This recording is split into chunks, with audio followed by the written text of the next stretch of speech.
প্রচণ্ড এই গরমে ঠান্ডা ঠান্ডা যে কোনো জিনিসই আমাদের খেতে অত্যন্ত ভালো লাগে, আর তা যদি হয় এরকম ঘরোয়া পদ্ধতিতে বানানো মিষ্টি দই, তাহলে তার কোনো কথাই নেই।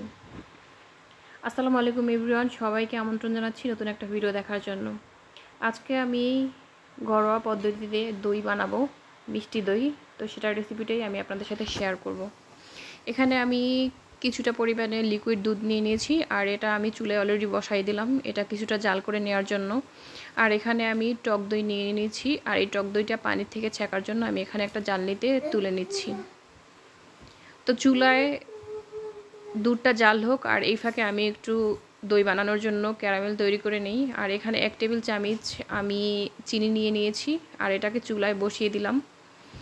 এটাকে হালকা হালকা নাড়তে নাড়তে যখন এরকম একটা কালার চলে আসবে, দেন আমি এখানে সামান্য পরিমাণে লিকুইড দুধ অ্যাড করে দিব। বাস, আমাদের ক্যারামেল রেডি। আর এই যে কালারটা হইলো, এই কালারটাই আমার মনে হয় দধির পারফেক্ট কালার। তো এখন আমার ওই যে জাল করে রাখা লিকুইড দুধটায় আমি ওই ক্যারামেলটা ঢেলে দিলাম। ক্যারামেলটা অ্যাড করে দেওয়ার পরে আমি এটাকে আরও কিছুক্ষণ জাল করে নিব। আর এই পর্যায়ে আমি এখানে সামান্য পরিমাণে চিনি অ্যাড করে দেব। যার যার স্বাদ মতো এখানে চিনিটা অ্যাড করতে হবে। দেন আরও নেড়ে চেড়ে কিছুটা সময়ের জন্য আমি এটাকে আরও একটু ঘন করে নিব। আর এই গরমে তো দই অনেকে অনেক ভীষণ পছন্দ করে, আর আমি তো অবশ্যই বেশি বেশি অনেক পছন্দ করি। আসলে মিষ্টি জাতীয় খাবার আমার মোটামুটি অনেক অনেক ভালো লাগে। তো যাই হোক, আমার মোটামুটি এটা রেডি করা শেষ। দেন আমার ওই যে ছাঁকনিতে ছেঁকে রাখা যে দইটা, সেটাকে আমি একটু ফাটিয়ে নেব। আর এখান থেকে আমি কিছুটা লিকুইড দুধ ওটার সাথে অ্যাড করে নেব। আর এই যে সামিশোনা, সেও অলরেডি আমার সাথে বানাতে চলে আসছে। তো যাই হোক, আমরা মা ছেলে মিলে এটাকে খুব ভালোভাবে সুন্দর করে মিশিয়ে নিলাম।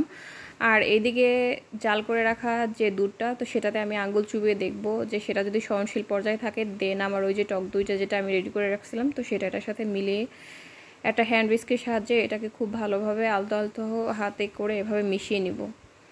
এমনভাবে ফেটিয়ে নেব যেন এটাতে উপরে কিছুটা পরিমাণে এভাবে বাবলস ক্রিয়েট হয়। তো এখন আমি যে পাত্রটায় আর কি এটাকে সেট করে নিব, তো সেটাতে ঢেলে দিব।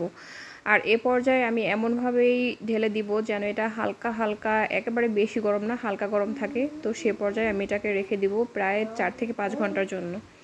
এই যে 4 থেকে 5 ঘন্টা পর দেখেন আমার দধিটা একদম সেট হয়ে গেছে। তো আমি এটাকে আরও 1 ঘন্টা আগে ফ্রিজে রেখে দিয়েছিলাম। এখন আমার দধিটা কিন্তু একদম পারফেক্টভাবে রেডি হয়ে গেছে। দেখেন কতটা পারফেক্ট হয়েছে আমার দধিটা। আর এটা তো খেতে অসম্ভব মজাদার, কি আর বলবো, যা ভাষায় প্রকাশ করার মতো না। আসলে বাজার থেকে কিনে যে আমরা টেস্টটা পাই, আমার মনে হয় ঘরে বানালে তার থেকে আমার মনে হয় টেস্ট একদম ব্যতিক্রম না। তো সবাইকে অসংখ্য ধন্যবাদ ভিডিওটা দেখার জন্য। আজকে এ পর্যন্তই। ভালো থাকবেন সবাই। আল্লাহ হাফেজ।